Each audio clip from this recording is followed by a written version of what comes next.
भारत बंद में बिहार में बसों और ऑटो का परिचालन हुआ बाधित और बिहार पंचायत चुनाव के दूसरे चरण का प्रचार थम चुका है और कल होगा मतदान, यानी 29 सितंबर को दूसरे चरण का मतदान होगा। प्रत्याशियों का इन दिनों काफ़ी धमाचौकड़ी मची है।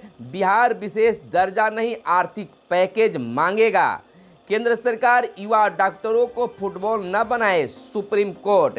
रोजगार मेला फिर से जिलों में होगा शुरू, यानी रोजगार का मेला फिर से बिहार में शुरू होगा, जिलों में लगेंगे कैंप। हजरत इमाम हुसैन की कुर्बानी अमर है, सीएम। गरीब मरीजों को अब नहीं ढोनी पड़ेगी इलाज की फाइल। किसानों की मेहनत से आगे बढ़ने वाला देश है भारत। लालू प्रसाद यादव, राजद नेता, बिहार के पूर्व मुख्यमंत्री। नमस्कार, आप इस समय देख रहे हैं आप अपना चैनल मगध संवाद और मैं आपके साथ हूं सुनील। मगध संवाद के खास कार्यक्रम सुबह सवेरे में हम खबरों को लेते हैं अखबारों के पन्नों से। अखबारों में क्या छपा है और क्या है आपके लिए काम की खबरें, हम तमाम खबरों को आपको बताने का काम करते हैं। तो मगध संवाद के खास कार्यक्रम सुबह सवेरे में तमाम व्यूअर्स, तमाम दर्शकों का स्वागत है। चलिए खबरों की सिलसिला शुरू करने से पहले आपसे आग्रह है कि अगर अब तक हमारे चैनल को आपने सब्सक्राइब नहीं किया है तो चैनल को सब्सक्राइब कर लें और वीडियो पसंद आए तो लाइक जरूर करेंगे। खबरों के सिलसिले में हम पहले खबर को लेंगे बिहार विकास पर। बिहार का विकास होगा, लोगों का विकास होगा, बिहार का मान सम्मान बढ़ेगा। विजेंद्र यादव, ललन सिंह, आरसीपीसी ने कहा राज्य को विशेष पैकेज मिलना चाहिए। बिहार विशेष दर्जा नहीं, बिहार विशेष दर्जा नहीं, आर्थिक पैकेज मांगेगा। 28वें नंबर पर रखा गया है बिहार को विकास के मानकों पर। 28वें नंबर पर विकास के क्षेत्र में बिहार को रखा गया है। नीति आयोग की रिपोर्ट पर दर्ज की कड़ी आपत्ति और नीति आयोग ने बिहार की सही तस्वीर पेश नहीं की, कहा मानक बदलें।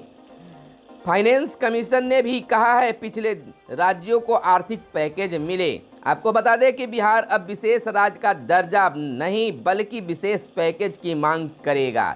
विशेष राज्य के दर्जा की मांग नहीं बल्कि बिहार जो है विशेष पैकेज की मांग करेगा। योजना एवं विकास मंत्री विजेंद्र प्रसाद यादव ने इसे साफ किया है।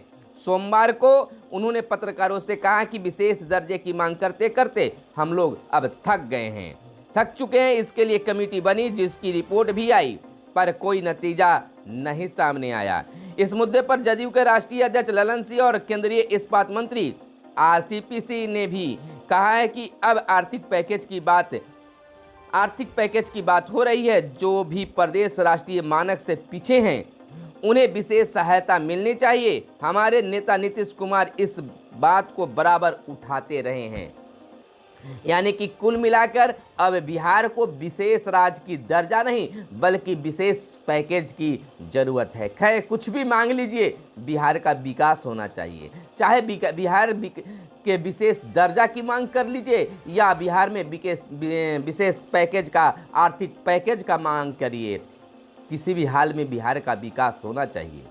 सभी बागडोर आपके हाथों में है। गरीबों का उत्थान कीजिए, गरीब आगे बढ़े, मरीजों की सुविधा मिले, विद्यार्थियों को शिक्षा मिले। इससे बढ़कर और क्या चाहिए। भूखे कोई नहीं रहे बिहार में।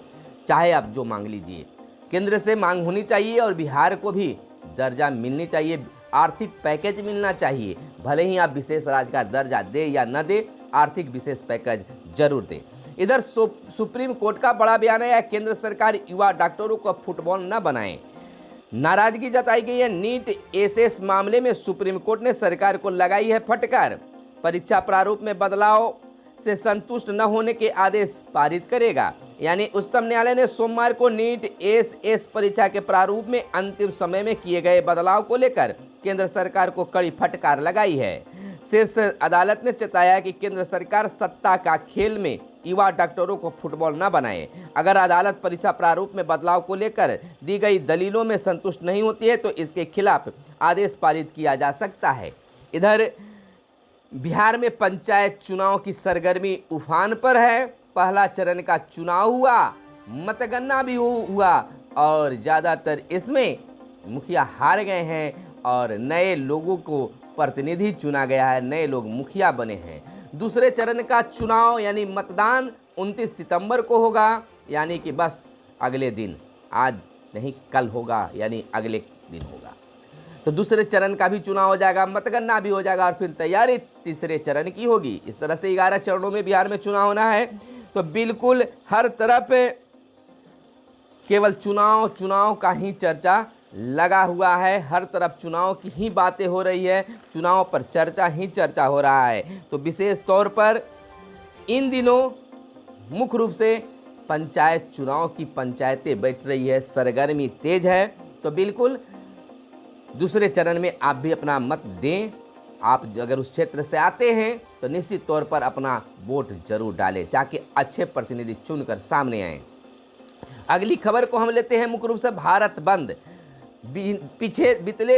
बीते दिन भारत बंद रहा, किसानों के द्वारा भारत को बंद किया गया। लेकिन बिहार में क्या स्थिति रही? बिहार में बसों और ऑटो का परिचालन बाधित हुआ। बेगूसराय में 6 घंटे तक NH जाम, वैशाली भोजपुर में बंद का दिखा असर। और संयुक्त किसान मोर्चा ने कहा 23 से अधिक राज्यों में रहा है असर। किसानों के सुझाव पर विचार होगा, तोमर।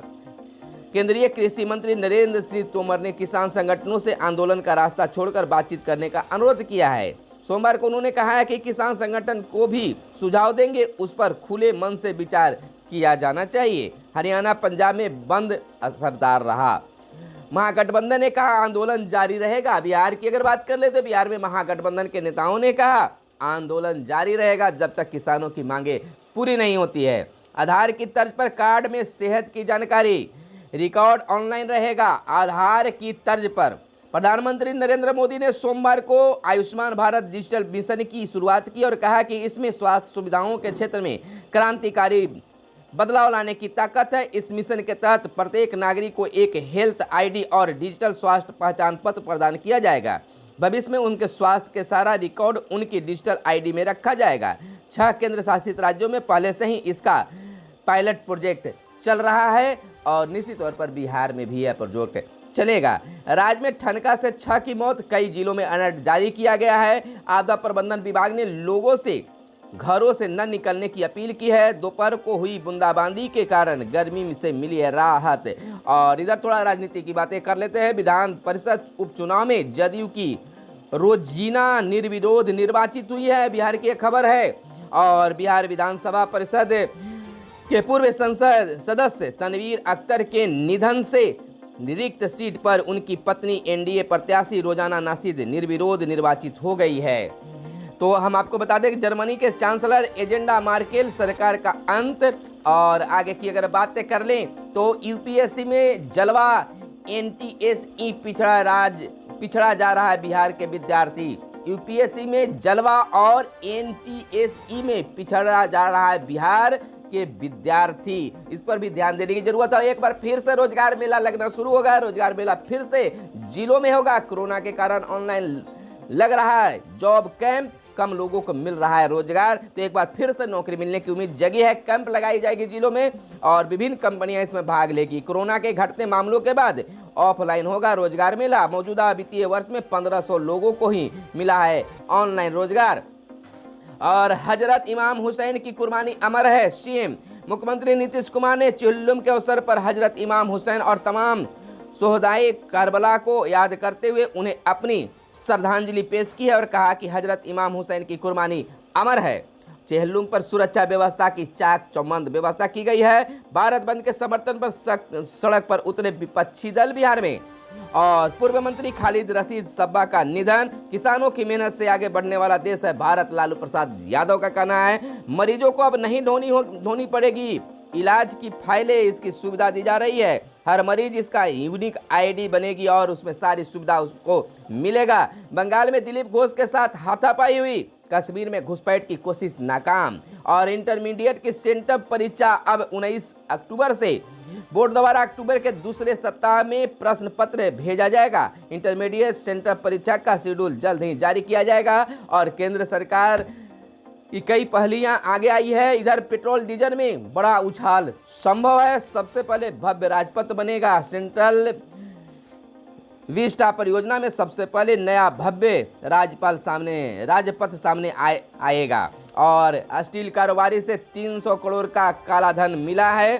और कश्मीर में घुसपैठ की कोशिश जो है वह नाकाम हो गई है। और बातें कर लें अगर पंचायत चुनाव को लेकर, तो पंचायत चुनाव की सरगर्मी अब उफान पर है। सरपंच और पंचायत समिति का परिणाम भी, यानी जिन जिलों में प्रथम चरण का मतगणना हुआ, तो बीते दिन मुखिया, वार्ड, पंचायत समिति, सरपंच, जिला प्रतिनिधि, तमाम लोगों का परिणाम आ गए हैं और समर्थक जो हैं परिणाम आने के बाद उछल गए हैं और सोशल मीडिया पर धमाल मचा हुआ है। जीतने वाले जो हैं खुशियां बयान कर रहे हैं, कौन क्यों हारा, कैसे हुआ, तमाम चीज़ों पर अटकलें जारी है। पंचायत समिति के परिणाम भी जारी कर दिया गया है, वार्ड सदस्य के परिणाम भी जारी कर दिया गया है।